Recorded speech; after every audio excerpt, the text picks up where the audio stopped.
اعوذ باللہ من الشیطان الرجیم بسم اللہ الرحمن الرحیم۔ ماں کی کثرت دعا کے سبب امام بخاری رحمۃ اللہ علیہ کی آنکھیں کیسے واپس آ گئیں؟ امام بخاری کے والد اسماعیل ایک متقی شخص اور جلیل القدر عالم تھے۔ انہوں نے امام مالک کی شاگردی اختیار کی۔ امام بخاری کی پیدائش کے کچھ ہی عرصہ بعد ان کا انتقال ہوا۔ اسماعیل وراثت میں کافی دولت چھوڑ گئے، جبکہ والدہ انتہائی انعامات کے ساتھ اپنے بیٹے کی تربیت میں جٹ گئیں۔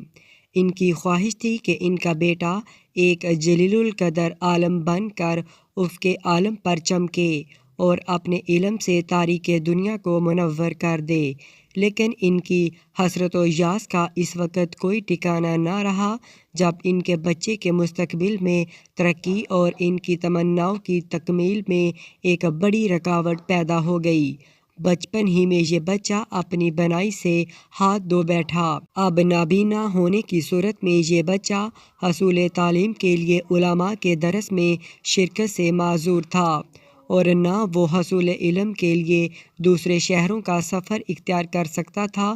ماں کو یہ غم کھائے جا رہا تھا کہ آخر اس بچے کا کیا ہوگا، عالم دین کیوں کر بن سکے گا، بینائی کے بغیر علم کا حصول کیسے ممکن ہے۔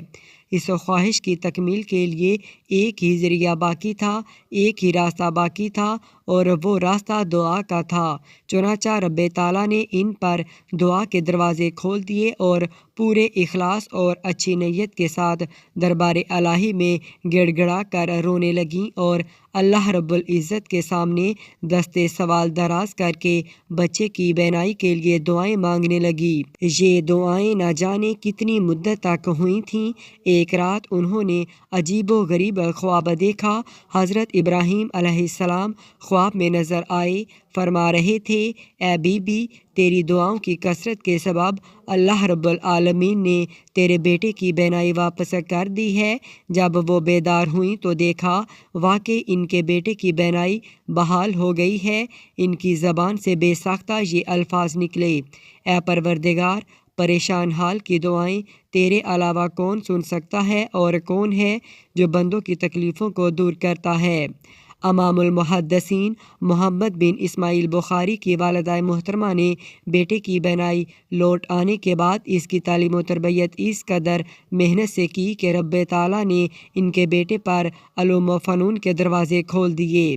یہی بچہ زندگی کے مختلف مراحل طے کرتا کرتا بہت بڑا محدث بنا اور قرآن پاک کے بعد دنیا کی صحیح ترین کتاب مرتب کی جو صحیح البخاری کے نام سے مشہور ہے، اور اس بچے کو لوگ امام بخاری کے نام سے جانتے ہیں، جن کا پرانا نام محمد بن اسماعیل البخاری ہے۔